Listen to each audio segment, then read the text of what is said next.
இப்போ நம்ம law of conservation of total linear momentum அந்த டாபிக் பற்றி நம்ம பார்க்க போகிறோம்.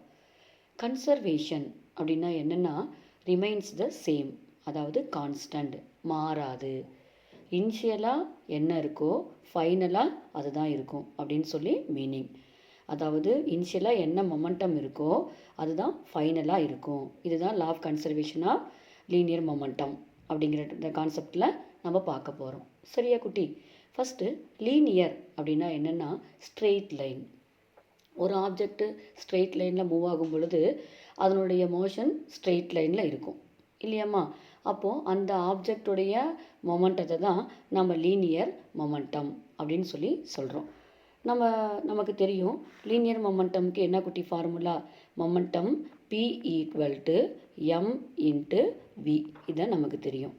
ஸோ அப்போ ஒரு ஆப்ஜெக்ட்டுக்கு மாஸும் வெலாசிட்டியும் இருந்து அது மோஷனில் இருந்தது அப்படின்னா அதனுடைய மொமெண்டத்தை நம்ம கால்குலேட் பண்ணுறதுக்கு P = mv அப்படிங்கிற ஃபார்முலாவிலேருந்து நம்ம கால்குலேட் பண்ணிடலாம்.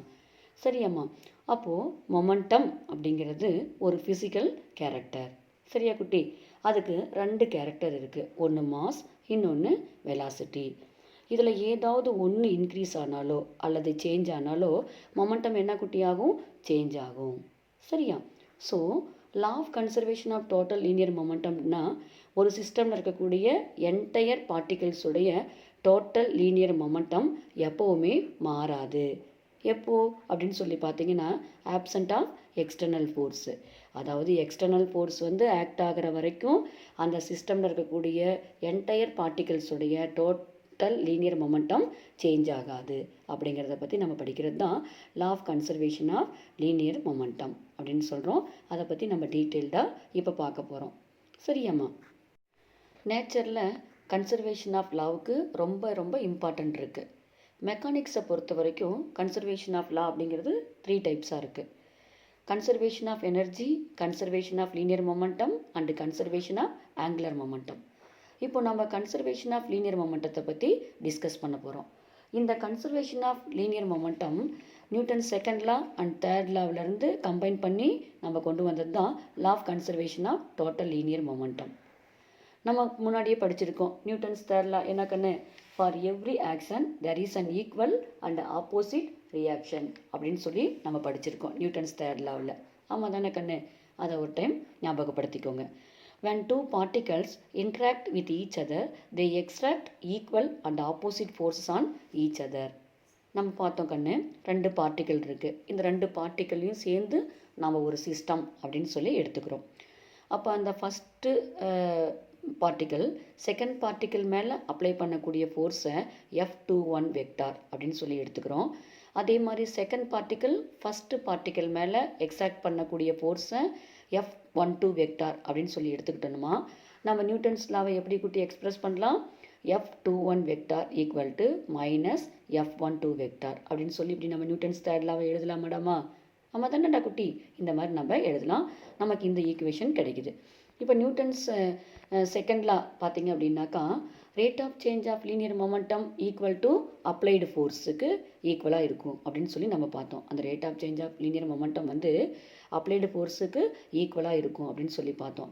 F vector = dp vector by dt அப்படின்னு சொல்லி நியூட்டன் செகண்ட் லாவில் நம்ம படிச்சிருக்கோம்.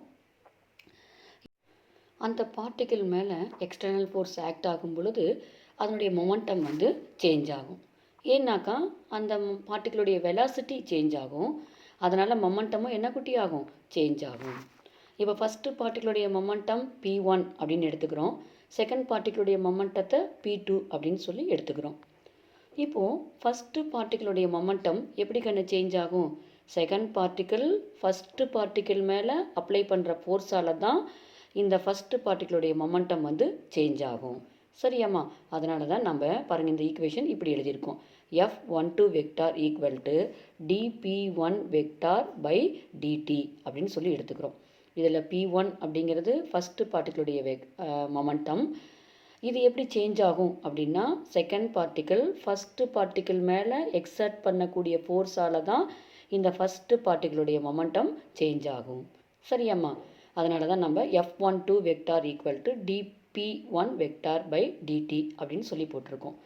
அதே மாதிரி செகண்ட் பார்ட்டிக்கிளுடைய மொமெண்டம் எப்போ சேஞ்ச் ஆகும் அப்படின்னா ஃபஸ்ட்டு பார்ட்டிக்கிள் செகண்ட் பார்ட்டிக்கிள் மேலே எக்ஸர்ட் பண்ணக்கூடிய ஃபோர்ஸால் தான் செகண்ட் பார்ட்டிக்கிளுடைய மொமெண்டம் சேஞ்ச் ஆகும்.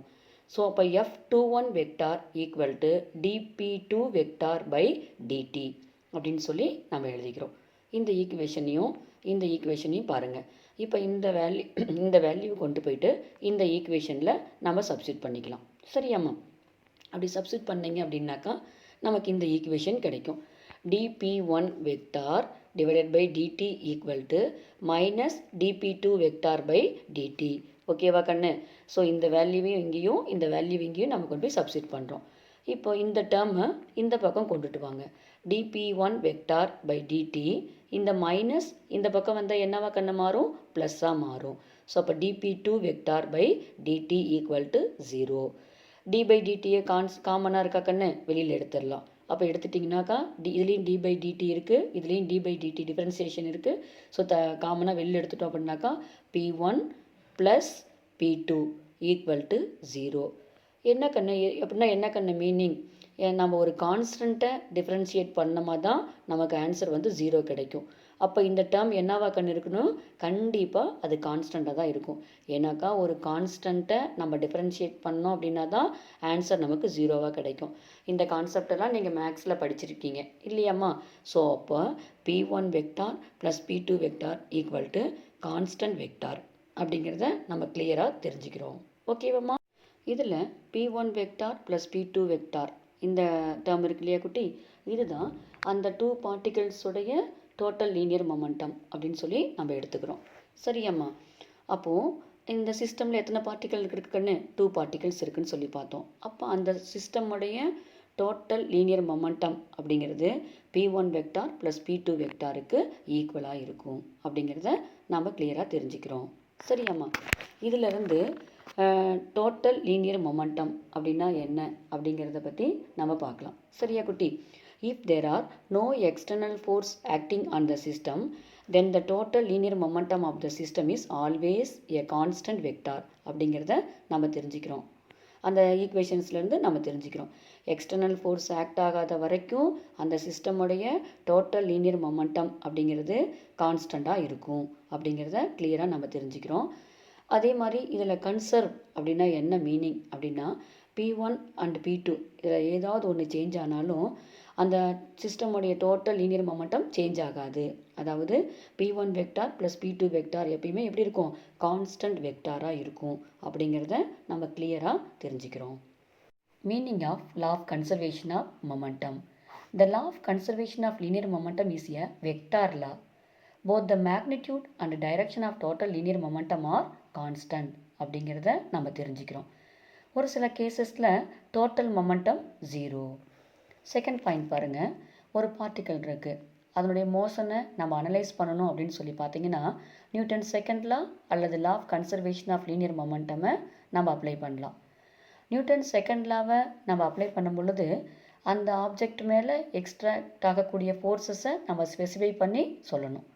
அது ரொம்ப டிஃபிகல்ட்டாக நமக்கு இருக்கும். ஆனால் கன்சர்வேஷன் ஆஃப் லீனியர் மொமெண்டம் அதை நம்ம அப்ளை பண்ணும் பொழுது அந்த ஃபோர்ஸஸை நம்ம வந்து ஸ்பெசிஃபை பண்ண தேவையில்லை. அதனால் இது நம்ம அப்ளை பண்ணுறதுக்கு ரொம்ப ஈஸியாக இருக்கும். சரியாம்மா? இப்போ நம்ம ஒரு எக்ஸாம்பிள் பார்க்கலாம். Consider the firing of a gun. இப்போது துப்பாக்கி நம்ம ஷூட் பண்ணுறோம் இல்லையா குட்டி? அந்த நிகழ்ச்சியை நம்ம எடுத்துக்கலாம். இப்போது இந்த கன் ப்ளஸ் புல்லட் ரெண்டையும் சேர்ந்ததை நம்ம கன் ப்ளஸ் புல்லட் ரெண்டையும் சேர்ந்ததை நம்ம ஒரு சிஸ்டமாக எடுத்துக்கிறோம். ஃபஸ்ட்டு 2 ரெஸ்ட்டில் இருக்குது அப்படின்னு சொல்லி நம்ம எடுத்துக்கிறோம். புல்லட்டுடைய மொமெண்டமை P1 அப்படின்னு எடுத்துக்கிறோம். கன்னுடைய மொமெண்டமை P2 அப்படின்னு சொல்லி எடுத்துக்கிறோம். ஃபஸ்ட்டு 2 எப்படி குட்டி இருக்குது அப்படின்னாக்கா ரெஸ்ட்டில் இருக்குது. அப்போ வெலாசிட்டி என்ன கண்ணு? 0. அப்போ இனிஷியல் மொமெண்டம் அப்படிங்கிறது எப்படி இருக்குன்னு சொல்லி பார்த்தீங்கன்னா 0வாக இருக்கும். அப்போ P1 vector equal to 0, P2 vector equal to 0. அப்போ இனிஷியல் மொமெண்டம் 0. ஏன்னு சொல்லி பார்த்தீங்கன்னா புல்லட்டுடைய மொமெண்டமும் 0, கன்னுடைய மொமெண்டமும் 0, வெலாசிட்டி 0வாக இருக்கிறதுனால total momentum before firing the gun is 0. துப்பாக்கி நம்ம ஷூட் பண்ணுறதுக்கு முன்னாடி மொமெண்டம் என்ன கண்ணு? 0. ஏன்னா வெலாசிட்டி இல்லை. அப்போது P1 vector plus P2 vector equal to 0. According to the law of conservation of linear momentum, total linear momentum has to 0 after firing also. Law of conservation of linear momentum படி initial momentum equal to final momentum. Initial momentum 0. அப்போ final momentum என்னவா கண்ணு இருக்கணும்? 0வா இருக்கணும். அது எப்படி இருக்குது அப்படின்னு சொல்லி நம்ம இப்போ பார்க்கலாம். கன்னை நம்ம ஷூட் பண்ணுறோம். கன் புல்லட் மேலே ஃபார்வர்ட் டைரக்ஷனில் ஒரு ஃபோர்ஸை எக்ஸர்ட் பண்ணுது. அப்போ புல்லட்டோடைய மொமெண்டம் P1லேருந்து P1 டேஸுக்கு சேஞ்ச் ஆகுது. அதே மாதிரி law of conservation of linear momentum படி கன்னுடைய மொமெண்டமும் P2லேருந்து P2 டேஸுக்கு சேஞ்ச் ஆகுது. அப்போது law of conservation of linear momentum படி P1 dash vector plus P2 dash vector equal to 0. ஏன்னு சொல்லி பார்த்தீங்கன்னா initial momentum equal to final momentum. ஆமாம் தானடா கண்ணு? அதனால் நம்ம P1 dash vector plus P2 dash vector equal to 0 அப்படின்னு சொல்லி போடுறோம். இந்த ஈக்குவேஷன்லேருந்து P1 dash vector equal to minus P2 dash vector. இதை அப்படி இந்த பக்கம் கொண்டு வந்தோம் அப்படின்னாக்கா என்னவா கண்ணு மாறும்? இந்த ஈக்குவேஷனில் இந்த ப்ளஸ் P2 டேஷ் வெக்டாரை இந்த பக்கம் கொண்டு வந்தோம் அப்படின்னாக்கா P1 dash vector equal to minus P2 dash vector அப்படின்னு சொல்லி நம்ம தெரிஞ்சுக்கிறோம். இதில் P1 டேஷ் வெக்டார் அப்படிங்கிறது இப்போ அந்த புல்லட்டோடைய சேஞ்சான மொமெண்டம். P2 டேஷ் வெக்டார் அப்படிங்கிறது கன்னுடைய மொமெண்டம். அப்போது கன்னுடைய மொமெண்டம் புல்லட்டோடைய மொமெண்டமுக்கு ஈக்குவலாகவும் ஆப்போசிட் டைரெக்ஷன்லேயும் இருக்குது அப்படிங்கிறத நம்ம தெரிஞ்சுக்கிறோம். இப்போ நம்ம கன்னை ஷூட் பண்ணும் பொழுது பார்த்திங்கன்னா கன் வந்து பேக்வேர்ட் டைரெக்ஷனில் போகிறத நம்ம பார்க்கலாம். தெரியுதம்மா? நீங்கள் சின்ன வயசில் விளையாடும் பொழுது பார்த்துருந்தீங்கன்னா கூட உங்களுக்கு அது தெரிஞ்சிருக்கும். எதனால் அப்படி போகுதுன்னு சொல்லி பார்த்தீங்கன்னா இந்த மொமெண்டம் வந்து பேக்வேர்ட் டைரெக்ஷனில் இருக்கிறதுனால தான் அந்த கன் வந்து பேக்வேர்ட் டைரெக்ஷனில் மூவ் ஆகுது. சரியா குட்டி? ஸோ அதுக்கு பேர் தான் ரீகாயில் மொமெண்டம். அந்த மைனஸ் P2 வெக்டார் அப்படின்னு சொல்லி நம்ம பார்த்தோம் இல்லையம்மா, அதுக்கு பேர் தான் ரீகாயில் மொமெண்டம். இது ஒரு இம்பார்ட்டண்ட்டு கொஸ்டின்மா, இதை அப்படியே கொஞ்சம் நல்லா பார்த்துக்கோங்க. சரியா? இப்போ நம்ம ஒரு எக்ஸாம்பிள் சம் பார்க்கலாம். Example 3.15. Identify the internal and external forces acting on the following system. 4 systems கொடுத்துருக்காங்க. அந்த சிஸ்டமில் ஆக்ட் ஆகக்கூடிய இன்டர்னல் அண்ட் எக்ஸ்டர்னல் ஃபோர்ஸஸை சொல்கிறாங்க. சரியா? First earth alone as a system. Earth மட்டும் இருக்கக்கூடிய system. Earth and sun as a system. எர்த்தையும் சன்னையும் ஒரு சிஸ்டமாக கன்சிடர் பண்ண சொல்கிறாங்க. Next our body as a system while walking. அதே மாதிரி our body plus earth as a system. இப்போ ஃபஸ்ட்டு பாருங்கள், earth alone as a system. எர்த்தை மட்டும் ஒரு சிஸ்டமாக நம்ம எடுத்துக்கிறோம். சரியா குட்டி? எர்த்து சன்னை ரொட்டேட் பண்ணிட்டு வருது. சன்னுடைய கிராவிடேஷனல் ஃபோர்ஸால் தான் இது ரொட்டேட் பண்ணிட்டு வருது. சரியாம்மா? அப்போது எர்த்தை மட்டும் நம்ம ஒரு சிஸ்டம் அப்படின்னு எடுத்துக்கிட்டோம் அப்படின்னா இந்த சன் அப்ளை செலுத்தக்கூடிய அந்த கிராவிடேஷனல் ஃபோர்ஸை நம்ம எக்ஸ்டர்னல் ஃபோர்ஸஸ், இந்த எர்த்தை மட்டும் ஒரு சிஸ்டம் அப்படின்னு எடுத்துக்கிட்டோமா சன் செலுத்தக்கூடிய அந்த கிராவிடேஷனல் ஃபோர்ஸை நம்ம எக்ஸ்டர்னல் ஃபோர்ஸ் அப்படின்னு சொல்லி எடுத்துக்கலாம். அதே மாதிரி மூன், அதை நம்ம கன்சிடர் பண்ணோம் அப்படின்னாக்கா சன் எர்த் மேலே மூன் அப்ளை பண்ணக்கூடிய அந்த எக்ஸ்டர்னல் ஃபோர்ஸஸையும் நம்ம இங்கே கன்சிடர் பண்ணலாம். சரியா? நெக்ஸ்ட்டு செகண்ட் பாருங்கள். இப்போ earth and sun as a system. எர்த்தையும் சன்னு, எர்த் சன் ரெண்டையும் சேர்த்து நம்ம ஒரு சிஸ்டமாக எடுத்துக்கிட்டோம் அப்படின்னாக்கா சன் எர்த் மேலே ஒரு கிராவிடேஷனல் ஃபோர்ஸ் அப்ளை பண்ணுது. அதே மாதிரி எர்த்தும் சன் மேலே ஒரு கிராவிடேஷனல் ஃபோர்ஸ் அப்ளை பண்ணுது. இது பார்த்திங்க அப்படின்னாக்கா ஆக்ஷன் அண்டு ரியாக்ஷன் பேர். ஓகேவா குட்டி? அப்போது இது ரெண்டையும் நம்ம இன்டர்னல் ஃபோர்ஸஸ் அப்படின்னு சொல்லி எடுத்துக்கிறோம். ஏன்னா ரெண்டுமே நம்ம ஒரு சிஸ்டம் அப்படின்னு சொல்லி எடுத்துக்கிட்டதுனால.